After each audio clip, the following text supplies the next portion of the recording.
I'm Martin Tyler, and you're listening to Harry Symeou.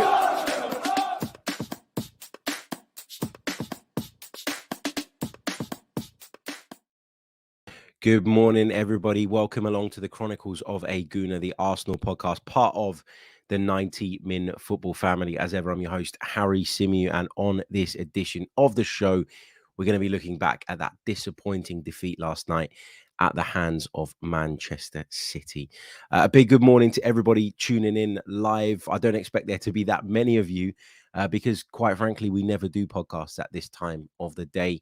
But was driving back from the game last night, got back really late. By the time you sort of wrap up, pack away all your equipment, go and do the press conferences, etc., and then essentially get out of there, walk to the car, it does get quite late. And when I got back, I wasn't in the mood to do it, partly because of the result, but partly because I was tired. And I thought, I want to get it out nice and early today, but I've got a jam-packed day ahead of me today, heading out of the house in around about an hour's time. Got some TV work, some radio work, the 90-Min show coming up at 11 a.m. as well. So I wanted to make sure that I got this out to you guys nice and early so that you could have the whole day to listen to it if you want to.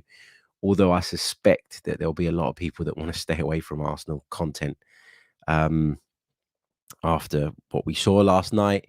And that kind of shows in itself, I think, the shift in the mentality among the fans, because there would have been a load of people rushing to content to be angry, basically, if this was 2-3 seasons ago. So Arsenal are in a much better place overall. But as Rob says in the chat, and he's absolutely right, he's woken up and it's really hurting. And it is hurting. It's disappointment more than anger. It's disappointment more than frustration, I would say.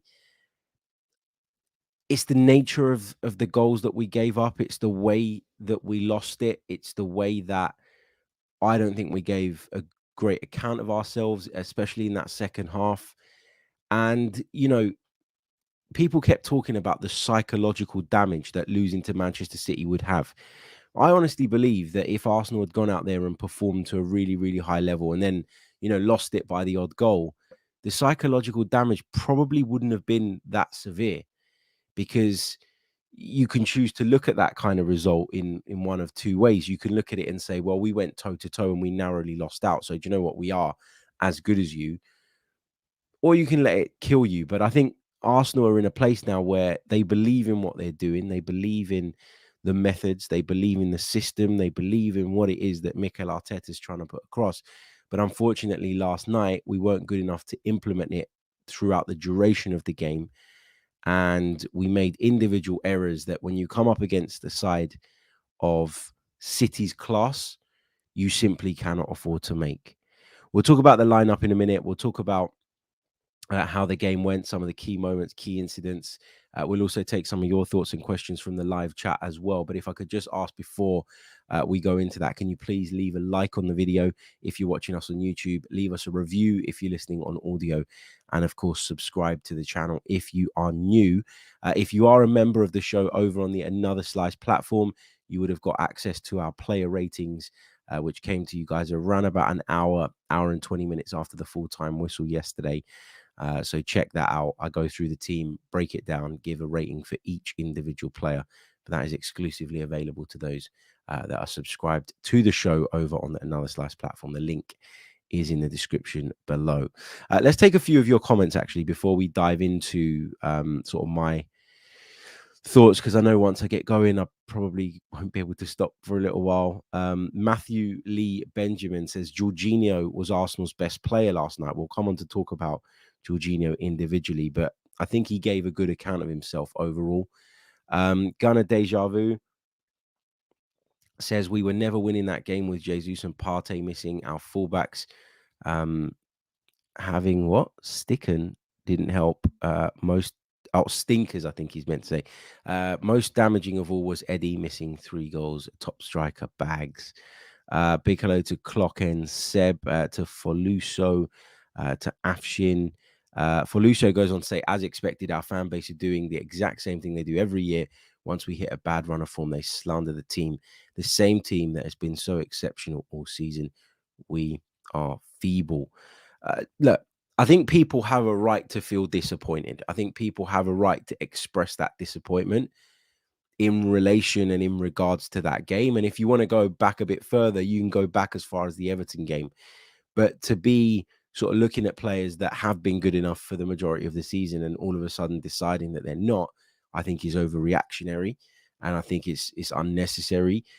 I've seen some people sort of getting onto Mikel Arteta this morning in a couple of WhatsApp groups that I'm in, with regards to the lack of changes to the starting lineup, but B, to the sort of game as it unfolded. Maybe he could have brought Trossard on earlier. Some people are saying, I don't know, maybe he could have taken Tomiyasu off earlier. I don't know.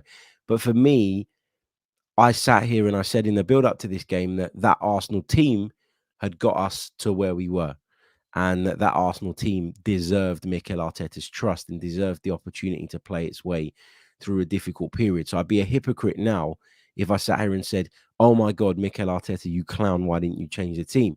So I'm not going to be doing that. But I do think that we saw a little bit of fatigue creeping against Brentford, and I think we saw a little bit more of it last night, which is obviously a bit of a worrying sign and may push Mikel Arteta into making a change or two or three, even going into the game against Villa at the weekend. 13x says the title is still in our hands, but confidence has been shattered. We're in a slump. I'm really worried about Villa and Leicester away now.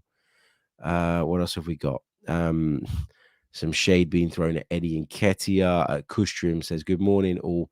As a Gooner, I honestly feel dissatisfied, but hey, still plenty of games left. And as such, a game to lose is not to worry. I was pissed when losing against Everton and the draw against Brentford. A few more hellos.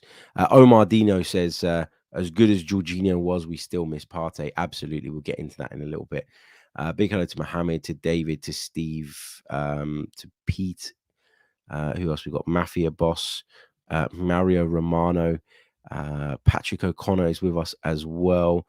We'll come on to questions a little bit later on because I'm just conscious of time. Let's get into it then. So let's talk about the team news. Obviously, there were rumors flying around social media in the afternoon that Thomas Partey was going to be unavailable, that the Ghanaian had picked up a muscular injury in training. A lot of people were reluctant to maybe believe those rumors because of, myself included, because of the fact that Mikel Arteta had faced the media yesterday in the afternoon and basically said, look, everyone's available, everyone's fine. All the players that we had available at the weekend are available going into this one, but it was a very, very late withdrawal with regards to Thomas Partey. And as I arrived at the ground around about 5 p.m., and the news came through from the likes of Charles Watts and David Ornstein and the very reputable Arsenal journalists, it kind of clouded over the game for me in a little bit, because I'd gone there believing that Arsenal could go out there and go toe-to-toe with Manchester City. I'd gone out there feeling quite confident, actually, about the fact that we could get a result. Now, it didn't need to be all 3 points. This was the thing that was annoying me in the build-up. You know, lots of people were saying this is absolutely must-win for Arsenal. It wasn't must-win. It was must-not lose. And unfortunately, we lost. But not having Thomas Partey was huge. I'm not going to slag off Jorginho because I thought his performance was quite good, and we'll talk about that separately. But Thomas Partey is so important to this team. I mean, when sort of Arsenal started the season like an absolute house on fire, and we were, 10, 12 games in, and people were looking at this team and going, you know what? They could give this a go. You know what? They are title challengers. My response to every single one of those people was always, Arsenal are a wonderful young team. They're developing, they're growing, they're pushing forward. There will be inconsistencies, but we've got a shot if we can keep 2 players fit. And those 2 players for me were Thomas Partey and Gabriel Jesus. Because, yeah, in other positions, we've got important players, your Odegaards, your Salibas, your Gabriels. There's important players throughout the sort of team, but there isn't 2 players as irreplaceable as those 2 for whom we have sufficient cover. And that's always been the case. And I think this is why a lot of Arsenal fans are going to be frustrated now and are going to look at the January transfer window, because, central midfield, we knew that we needed something. We went out and got something.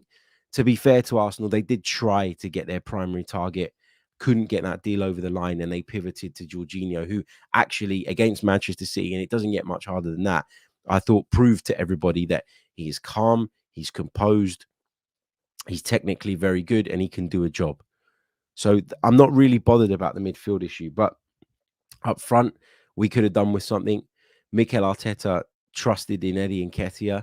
I think at the start of him sort of coming into the team, he proved to a lot of people that he could be trusted.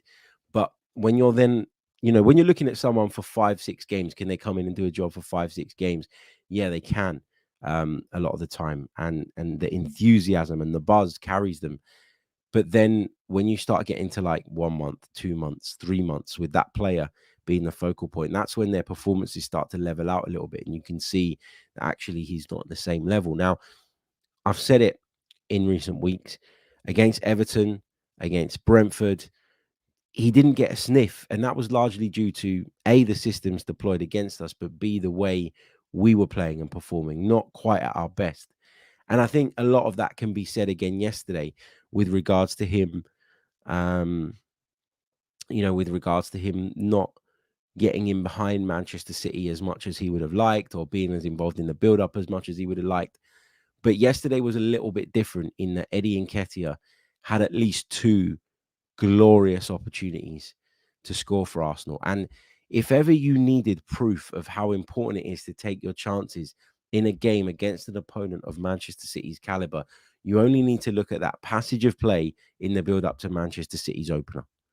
Because it's us who are making the headway. It's us that are coming forward. It's us that work the ball well on the left-hand side. Zinchenko delivers into the box. Eddie Nketiah must have been, 6 yards out at max? And he heads wide. You have to hit the target, man. You have to make Ederson work. And he just didn't. Within minutes, Manchester City go down the other end and capitalize on a big, big individual error from Takahiro Tomiyasu. When you look at sort of the way the game started, I thought we started with good energy. I thought the atmosphere was very good, very positive. I thought that, we were managing to find ourselves in those little pockets of space in between the lines. Pep Guardiola's system worried me when I saw it. I thought it was bold and I thought it was brave to go the way he went. But I thought if it works, or if Manchester City are able to get on the ball, this could be a real big problem for us. And what I'm talking about is that decision to play essentially a back 3 and then to pack the midfield with Rodri, Bernardo Silva, Kevin De Bruyne, and Ilkay Gundogan. That is some midfield quartet, isn't it? And to be able to put that in the midfield against an Arsenal side missing Thomas Partey, I thought was going to give him the advantage from the very off. And I was actually quite pleasantly surprised by the way that Arsenal played in the first half, because we didn't allow that advantage to be too much of a problem for us. Instead, we were really good at, as I say, breaking the lines, popping the ball into those spaces in between the midfield and the defense, getting Odegaard on it, getting Martinelli on it. Xhaka was joining in with that as well. It wasn't as frequent as it would be against a lower caliber of opponent, but there were moments where Arsenal did break those lines and did look a threat. But then you go and give away a goal like the one we did, and it just sucks the air out of you. Now, I know that the crowd did their best and did fantastically well to kind of get behind the team after that goal went in. You could feel the sort of love for Takahiro Tomiyasu, despite the mistake he'd made. You could see his teammates going around sort of, trying to lift his chin up and say, look, come on, it's fine. Let's get on with it. And then when you go and get a penalty kick and you convert the penalty kick, and you get back on level terms, then you kind of breathe a bit of a sigh of relief, because you think, well, we've played quite well. It would have been gutting to be behind now. We are back on level terms. Happy days, blank slate, clean slate. Let's go again. And the second half started and it was a completely different match. Manchester City was so much more dominant. They'd clearly stepped further up the pitch. They were no longer playing with a deep line. And I was surprised that they started the game with such a deep line, to be honest, because I didn't really see that as being their style. But in the second half, they certainly squeezed it up. Pep Guardiola showed his class as a manager and why he is elite, because he recognized what Arsenal were doing successfully. He recognized where Arsenal were having joy. He recognized Arsenal's right side was a problem. Odegaard going out to support Saka. Saka often isolating Bernardo Silva, who somehow was allowed to make about 5-6 challenges before he eventually went in the book. But yeah, he recognized what the problem was. He plugged the holes, he filled the gaps. And from then on, Manchester City were in control. Now, the possession stats will surprise people when you look at the game stats. And I'll just bring it up because I think somebody told me last night, but I wasn't 100% sure if this was correct. I didn't have the time to look it up, but somebody told me last night that was the least possession that Manchester City have had in a Premier League win or something in a long, long time. Wait, let me go back. Here we go. Let's go on the BBC website. 1 second. Possession 64% in Arsenal's favour, but we only managed 1 shot more than them. We managed 10 shots. They managed 9. Only one of ours was on target, and there in itself lies the problem. Manchester City, from the 9 shots they had, 6 of them were on target. That's efficiency. That is class. That is quality. Now, I put a tweet out last night after the game, which I think rattled a few people. I had a few people sort of replying quite strongly to it. I had a couple of messages from friends saying that, what I'd said was out of order. It was wrong. I stand by what I said. This is what I said. I said City were impressive in the second half. We made multiple errors after the break, the kind of which you can't make versus a side stacked with class. You can see why they've dominated the league for years. This isn't a night to pick on individuals. We were outclassed in the end as a unit. And people kept saying, outclassed? We weren't outclassed. We made stupid mistakes. Part of being top class is A, not making mistakes in the big games when it matters. And another part of being top class is being able to punish your opponents and capitalize on the mistakes that they make. We weren't able to capitalize on the very few mistakes that Manchester City made. And it's as simple as that. We weren't good enough to do that. The mistakes that they made, you'd argue, would be leaving Eddie Nketiah on a couple of occasions in the middle of the penalty area with a free header. But Eddie Nketiah on the night wasn't good enough to convert those chances and make Manchester City pay. And there is the difference. Erling Haaland, quiet all night. William Saliba did a fantastic job on him. But when it mattered and when he got his opportunity, he took it. And there was never any doubt that he was going to take it.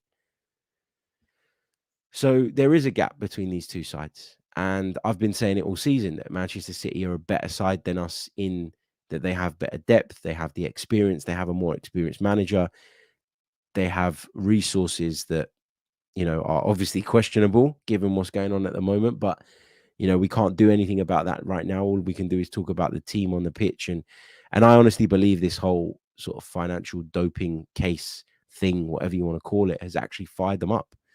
They came out to warm up yesterday in front of me at Emirates, and I couldn't believe how up for it they looked. I don't think I've ever seen a team come out for a warm up looking that pumped. Riyad Mahrez doing kick-ups from the tunnel right across the pitch, like just signaling his intent, like, and then sort of spinning around on the ball, like just warming up and trying to get into the zone and into the mood. And you could just see that it was going to be a difficult night, I think, from the very beginning. So let's talk about some of the key incidents, and then we'll go on to individual players. Key incidents: Takahiro Tomiyasu's mistake. It's really, really interesting because Mikel Arteta said in his press conference after the game that he hasn't seen Tomiyasu play a back pass like that in about 7 years. Sort of referencing the fact that obviously Tomiyasu is someone that Arsenal have looked at for a little while. But it's just one of those things. I mean, he's in a foot race with someone. He conserves, he uses his energy to get ahead of the man coming forward. He gets there. He is, I think, not 100% sure on the idea of playing that back pass. But if you watch it back again, you'll see Mikel Arteta sort of like pointing. Not blaming Mikel Arteta, is still ultimately on the player to make the decision, but you'll see Mikel Arteta sort of pointing as if to say, play it back to the goalkeeper. That's what you've got on at the moment. And Tomiyasu does that, and he just gets the execution horribly wrong. It was an awkward ball to deal with, and he plays it short. He gets the angle of the pass wrong as well. And Kevin De Bruyne latches on the end of it. And when I talk about class and I talk about quality, this is another prime example of that. I don't think there's another player that was on that pitch last night with the technical level to be able to run onto that ball the way Kevin De Bruyne did and lift it with your left foot and squeeze it inside the near post in the way that Kevin De Bruyne did. I think that's a fantastic finish. One of the highest caliber, highest quality. Now, I know it was avoidable, and I talk about it, and I will categorize it as an individual error on Arsenal's part, on Tomiyasu's part. But that's a wonderful finish. And this goes back to the point again. When you play against opponents at this level, you cannot afford to give them a sniff. You give them chances, they will invariably take them. And that's exactly what Kevin De Bruyne did. Then there was the penalty incident down the other end. Couldn't believe that there were a lot of people in the sort of footballing world suggesting that that wasn't a penalty. You know, Eddie gets there way ahead of Ederson. Eddie does everything right, to be fair to him. He gets the shot off. It's going in. It's cleared off the line brilliantly by, I can't remember if it was Nathan Ake or Ruben Diaz, but one of them was back. They were both back on the line, I think. But I think it was Ake that got the final clearance, the final touch. But out comes Ederson like a madman, and he takes out Eddie Nketiah. Now, some have said, well, it's not a penalty. Well, I would say to those people, well, what's the difference between a goalkeeper diving down at somebody's feet and catching them late, which is always punished, and what Ederson did? All he did was jump off of the ground instead of jumping down onto the ground. He's still late to the party. He's still late to the challenge. It's absolutely a foul. And the thing that makes or forces Anthony Taylor into blowing his whistle and pointing to the spot is the fact that Eddie Nketiah's effort was cleared off the line. If that goes in, then there's not even a debate about Ederson. The game continues, goal, we move on. But because, Ederson comes out, has an impact on Nketiah's action because he obviously puts him off a little bit. He's in his face. You could argue that he's influencing the outcome there, and he's fouled him. He's definitely got none of the ball. He's jumped into him. Penalty for me. Some people say soft penalty. I disagree. People say the shot was done. The shot was already taken.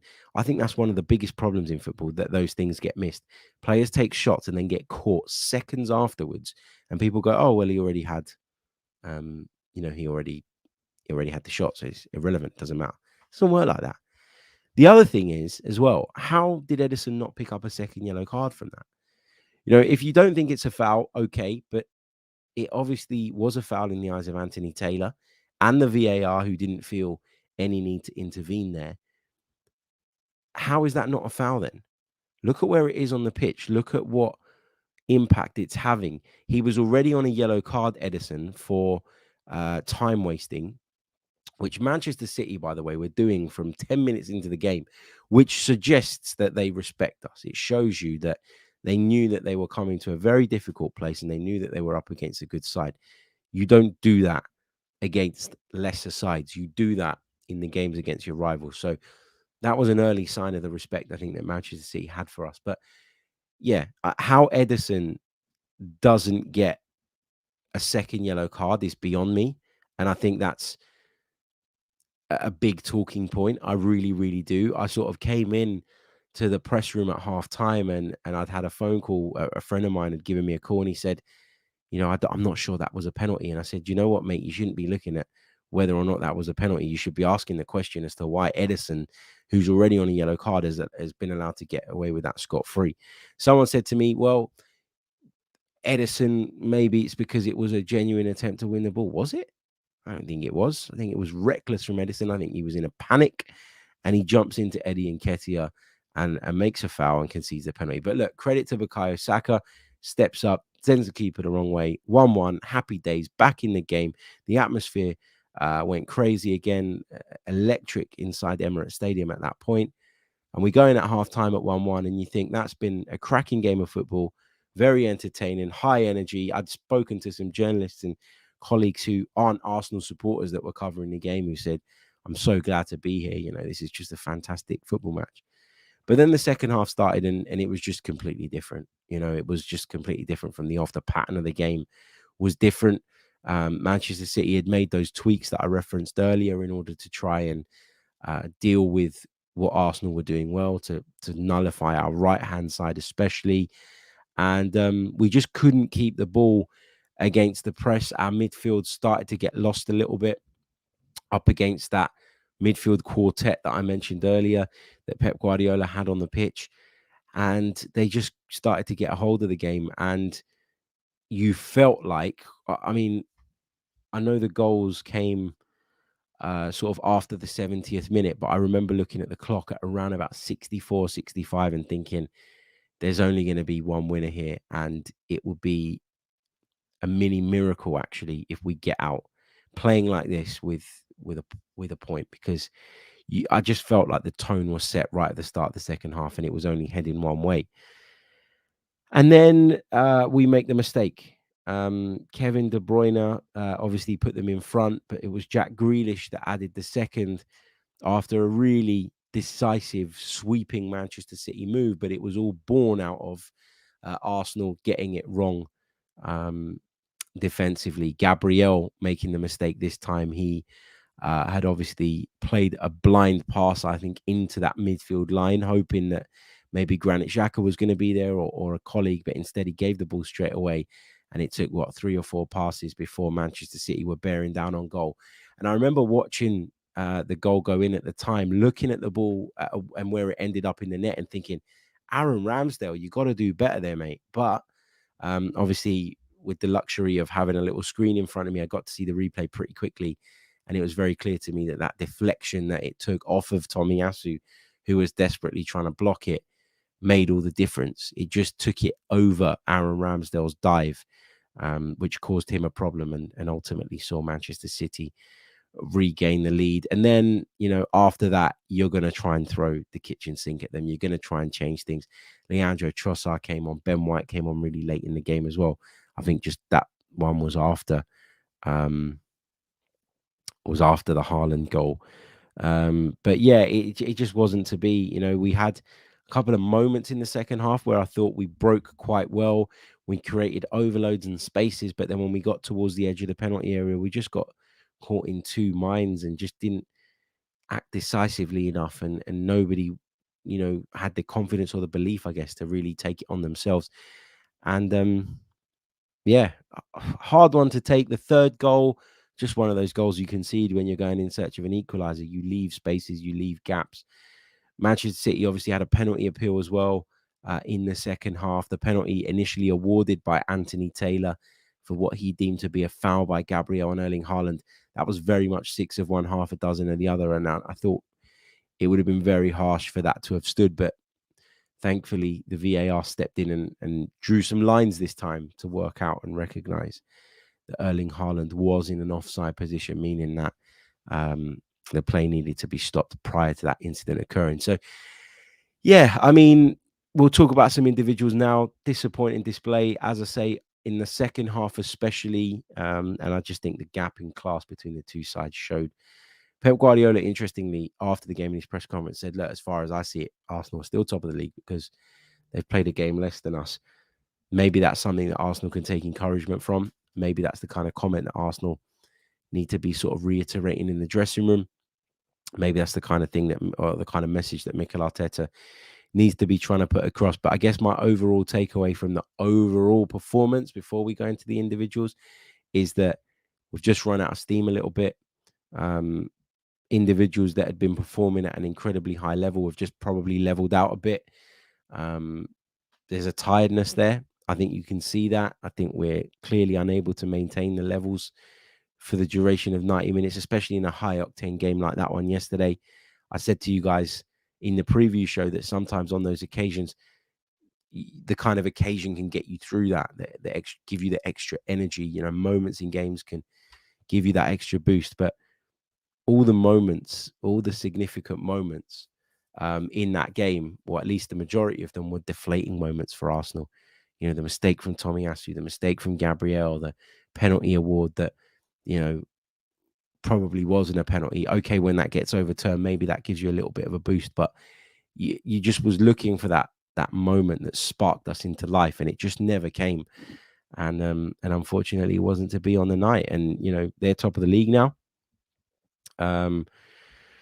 which is something that we're going to have to process. Obviously, we do have that game in hand, so it's not all doom and gloom, and it's not over. We've lost the battle, but we certainly haven't won the war yet. At least, where are Arsenal going to finish? I mean, I've gone from sort of slightly favouring Arsenal in the title race to slightly favouring City now. 3 points isn't the be all and end all. As you see, we had a great lead a few weeks ago, and look how quickly that's been cut. Things can change quite quickly and quite rapidly in football. But at the same time, you just feel like there is a bit of a leveling out happening now. And people should have been prepared for this. I was prepared for this. I said to you guys many times that it's like, if you think Arsenal were going to mirror the 50 points they got in the first half of the season into the second half of the season and end up with something like 100 come the end, that was never going to happen. That was delusion. That was getting ahead of yourself. That was getting carried away. This Arsenal side are not there yet. May well be in a year or two. And that's the frustrating thing, because it always feels like nearly. But we've already surpassed the expectations that most people had for us. And, even if we did finish second, obviously, I don't want us to try and finish second. I want us to keep going. I want us to turn this around quickly. I want us to get back on track ASAP. But a second place finish would be fantastic. We'd have achieved Champions League qualification. We'd have been competitive at the top of the table again for the first time in years. And we've got the Europa League to look at as well. The potential of winning a European trophy is something that should not be sniffed at. So there's plenty to play for this season. It's just really, really important that Arsenal come out the other side of this dark tunnel that we're in at the moment, because the longer this goes on, the harder it is to recover, the more ground you lose. And we've already seen that with this Manchester City side, even when you have a commanding lead, it doesn't mean anything for certain. And that's kind of where I'm at. Let's talk about some individual performances, because there were some positives, believe it or not, last night. I thought William Saliba had a fantastic game. I know Erling Haaland scored with 8 minutes to go, and I know that people will look at that and say, well, he didn't do that good a job on him then, did he? He allowed him to score. But having watched the game back last night, like the idiot I am when I got home at 11:30 at night, it was clear to me that he done a wonderful, wonderful job of dealing with the world's probably best centre forward at the moment. He's got 26 goals in the Premier League now this season, Erling Haaland, at this stage. After 23 games, 22 games? That is nuts. That is nuts. But, we know what he brings to the table outside of that. He's incredibly quick across the ground. He's incredibly clever in his movement. He is physically a powerhouse. And I thought that William Saliba dealt with all of those things really, really well. And actually, the two moments in which you'd argue Erling Haaland had some joy, the first one being the penalty award that was then reversed by VAR. If you look at that, you'll see that Haaland peeled off of Saliba and went over to the other side and went up against Gabriel.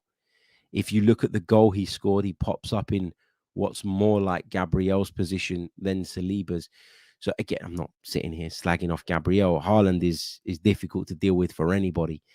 But you have to say that Saliba, I thought, as an individual, had a really good game last night. And, it was good to see, because there's been a lot of talk post the World Cup that he hasn't been at the same level and he's dropped off a bit. And, some of his performances have been a little bit hit and miss. But I thought on the day he was fantastic.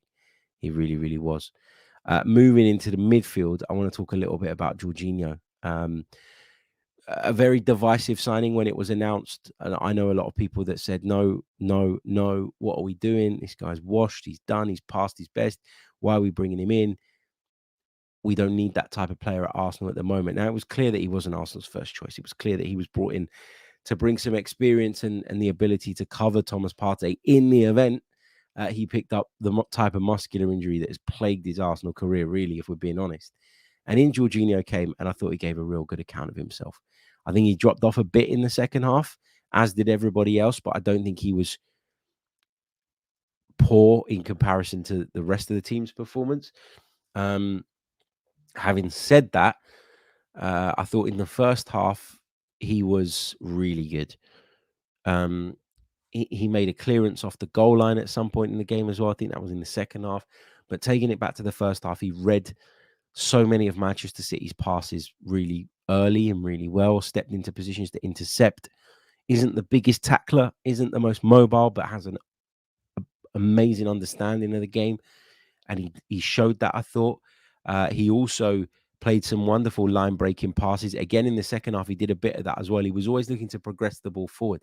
And that just goes to show you that if you're playing in the right team, you then do the right things. You know, Jorginho had been criticised for a long time at Chelsea for being a sideways passer. That was one of the most common things that I heard from Chelsea fans during his time there, that it was all about Maurizio Sarri ball, that was all he was supposed to do, was pass it sideways, be a bit of a midfield metronome. He is that, but he can also progress the ball, I think, as we saw last night. So that was another one of the positives to take away. I think there's a couple of negatives, though. Sorry, I need to get my charger before my phone battery dies. I think there were a couple of negatives in terms of individual performances. I thought that Gabriel Martinelli really struggled to have an impact in the second half. Again, though, you got to be mindful of how much of that is down to how Manchester City dealt with him. Pep Guardiola talked again in his press conference about the plan that they had to deal with Saka and Martinelli and the way that they tweaked it in the second half. And it was obviously much more impactful at that point. So Martinelli, a bit underwhelming again. And there were people obviously calling for Leandro Trossard to get the start. And, you know, maybe, and it's easy to do this with hindsight, looking back, maybe they were right. But Mikel Arteta has trusted Martinelli throughout the season. He's often delivered. And because he's often delivered, Mikel Arteta will have felt that he's earned the trust, as I said, about the whole team, to be able to have the opportunity to play through a bit of a difficult period, a bit of a difficult patch. The other player that or two players that I didn't think were at the level that they're normally at, you know, we've mentioned Tomiyasu and all that. I'm not going to go through that again. But I didn't think Zinchenko was as impactful as he normally is. I didn't think he was as impactful against Brentford. I didn't think he was as impactful against Everton. I keep saying that I feel like teams have worked out what it is that Zinchenko does, what it is that he brings to the table, and have worked out ways or have adapted to try and stop that specifically. There's no team that know it better than Manchester City.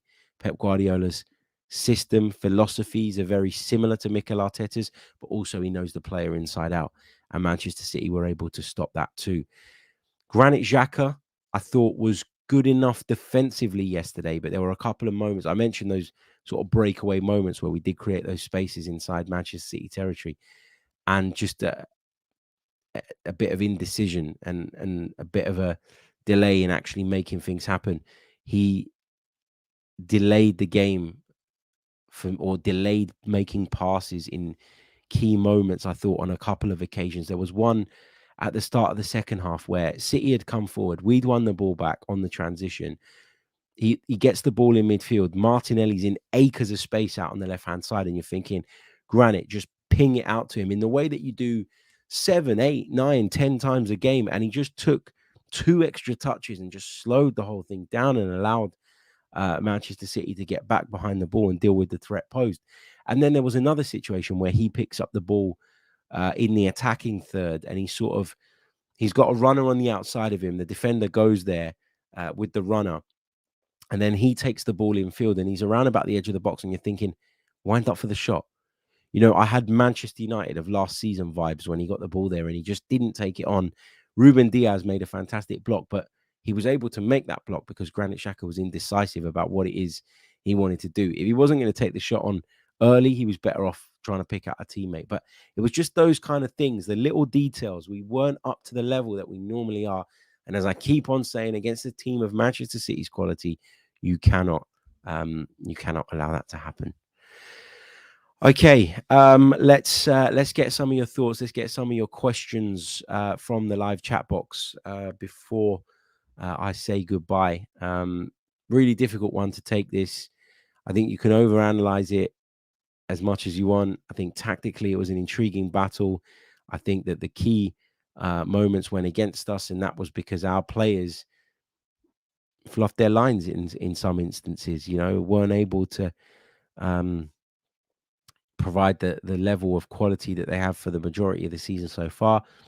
And you can do that against Brentford and still get something from the game. You can do that against Southampton and still get something from the game. You can do that against Leeds and still get something from the game. You can't do that against Manchester City, unfortunately. And as I kept saying that they were going to click at some point.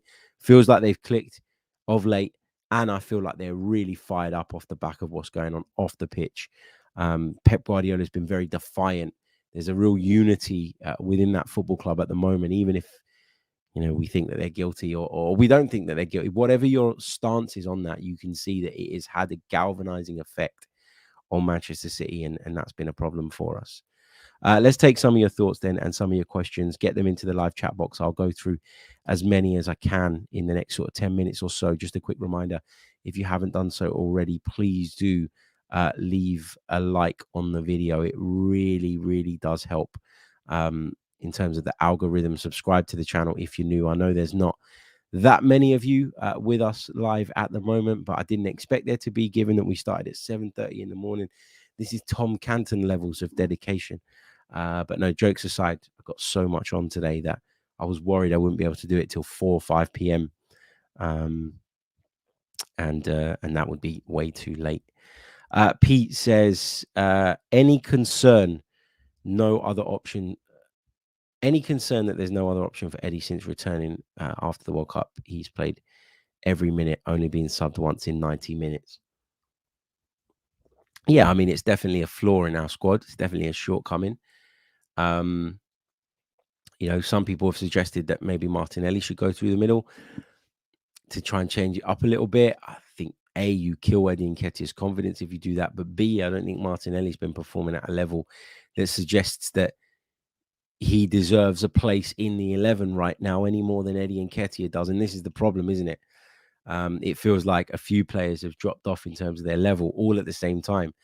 And, that's culminated in a couple of defeats and a draw along the way. It's by no means the end of the world, and it's by no means the crisis that some people would package it up as. But yeah, I mean, we all knew that there were areas in the squad that needed addressing. Arsenal took the decision to strengthen in the wide area ahead of strengthening through that centre forward area. I think we probably really needed both, but obviously Arsenal felt that bringing in a wide player was more important. They did that with Leandro Trossard, who I think is a good option. The other position that I was really concerned about was in centre midfield, and they addressed that too. So they did 2 out of the 3 for me. But the other problem was with the centre forward thing was you go out, you spend money on a centre forward, you bring them in. If you don't think they're better than Eddie Nketiah, then you end up with another squad player, which makes your squad a little bit overinflated. How much are you going to have to pay to get someone that Mikel Arteta believes is Eddie Nketiah? That's the other question. And then when Gabriel Jesus returns, none of them play. So that was always going to be a bit of a long shot. But yeah, it is a concern because we just look like we've run out of steam. We've looked like we've run out of legs, and we don't have the quality in all of the areas to be able to rotate. Like, I know he made a mistake last night, but Tomiyasu's a good option. Kieran Tierney's a good option. Jorginho showed last night that he's a good option. Trossard's a good option. But there are still positions on that pitch that you look at and you go, well, the alternatives, they don't stack up, and that's the problem. Crusader says, do you think it is more about us not executing what we're supposed to be doing over us being predictable? I think it's the former. I think predictability does come into it. Maybe that's not a bad thing in that it shows, doesn't it, that teams respect what you're doing and therefore take the time to study it, work it out, and try and come up with solutions to dealing with it. So that happens. You play a certain way. Any top team will experience this notion of becoming predictable, that people do really sort of focus in on your game in a lot of detail, and then look to gain advantages off the back of that. It's part and parcel of football. We're certainly not executing those principles to the same level as we have done in the past. And I agree with you, that is more of a problem than the predictability. But I do think the predictability is something we should be talking about. I mean, you look at it last night, playing out from the back, obviously a big feature of Mikel Arteta's game. We do it because we believe that is the way to build up. There will be moments in games where you shouldn't do it. But every time we did go long, it would get lost. Saka isn't going to be Ake in the air on that side. Martinelli isn't always going to beat Kyle Walker in the air, who's a big lad despite being a fullback. Eddie Nketiah has certainly not got much chance of winning many aerial duels against two big centre halves. Gabriel Jesus is a lot better in that sense. Eddie Nketiah did it a couple of times yesterday. There was one in the second half where he brought it down wonderfully and then sort of backed into his man and waited for support to arrive and laid it off, and Arsenal produced an attack off the back of that. But yeah, I think you're right in saying that the execution of the plan is the problem at the moment, more so than the plan. But we don't have the option to put crosses in when teams play low blocks against us and do it to any effect, because we just don't have that type of striker. So there are predictability issues as well. I think it's a bit of both. But yeah, I agree with you that it's more so that we're not executing right. Mr. Guna Maestro says, why do our fan base like to say face when we face adversity and always say, oh, I knew this, I knew that would happen, blah, blah, blah? Well, it's not trying to save face. It's just being honest. I mean, it's people being realistic about where this Arsenal side are at. If anybody looked at that team and thought at the start of the season, this team is going to steamroller to the title without dropping any points along the way, they were deluded. Even if after 10 games you thought that, you're in cloud cuckoo land.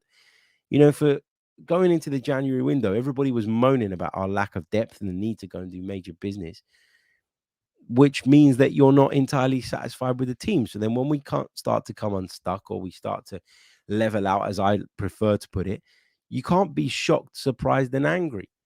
That's setting yourself up to be annoyed and making yourself miserable. I did say that Arsenal would level out. I did say that there were two players. I have said all season that there were two players we cannot afford to lose.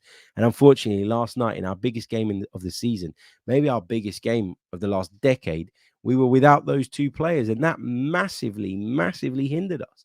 It really, really did. Patrick O'Connor says, hi, Harry. Are we ever going to get over the line and beat City? Apart from the FA Cup semi-final, we struggle to beat them every year. I think I said on the radio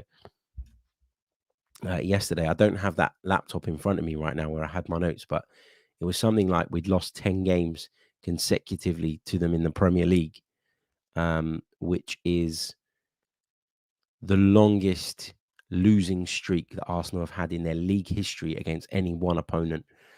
They've got our number at the moment, and we're getting closer. We were very close to beating them and getting something out of them. I thought last season at Emirates Stadium, Lady Luck went against us that day. And, we were obviously competitive yesterday, but the individual errors cost us. So yeah, it feels like we've made progress and we're getting there. We're not losing 5-6-0 anymore. But yeah, we're not having a great time against them, are we? Archangel says, why won't Arteta change it? Why is he persistent in failure? I think he probably will now. I think he'll have to now. I don't think that, 3 games should be enough to kind of undo all the work that we did so far this season. I don't think if Mikel Arteta genuinely trusted and believed in a lot of these players, that he would then lose that trust in them and that belief in them to do the right things off the back of 3 games. Part of being a manager is, of course, making those big calls and the changes when you need to, but it's also managing relationships with your players. And I think, that's important to him. And I think that he wanted to give these guys an opportunity to turn it around and give them an opportunity to put it right. And unfortunately now I think he's been put in a position where he has to change it up. Right, I'm going to take 2 more questions very, very quickly because I've got a dash, got to catch a train. 13X says, how much damage do you think the last few games have done to our confidence and momentum? Do you see us beating Villa right now? I'm sorry, but I don't. I hope I'm wrong. it's difficult to see us beating Villa. I'll take that. I don't know that I can sit here and say that we definitely won't know. I haven't been massively impressed with Aston Villa this season. It's a game we're capable of winning, and we need to turn this around fast. You're absolutely right. It does affect our confidence. It does affect our momentum. There's no getting away from that, but it's all about how we bounce back. That's the really important thing now. Theo says, Harry, I want to know why our team doesn't keep the same pace of aggressiveness. We stopped playing aggressively after the 1-1 and then started again 2 goals down. Why? So I agree with you. I think some of it's down to energy levels dropping. But I also thought we could have been much braver in the second half. And that was my big disappointment coming away from Emirates yesterday. It looked like we'd gone back into our shells, that we were content with the point. I would have been content had we achieved the point, but I don't think that was the way to approach a game against a side like Manchester City, who only need a sniff to punish you. Right, guys, I am going to leave it there. Apologies. I've got a dash. I've got to get to the train station down the road within the next 15 minutes. So I'm going to have to put my jog on. Which is not what you want to do on a cold Thursday morning here in London. Thank you so much for tuning in at this ungodly hour. Really, really appreciate it. Subscribe to the channel if you're new. Like the video if you haven't done so already. I will see you guys probably tomorrow now with another piece of content, unless there is any major Arsenal news. Thank you all so much. I hope you start to feel a bit better throughout the duration of the day, and I'll catch you all tomorrow. Goodbye. I'm Martin Tyler, and you're listening to Harry Symeou.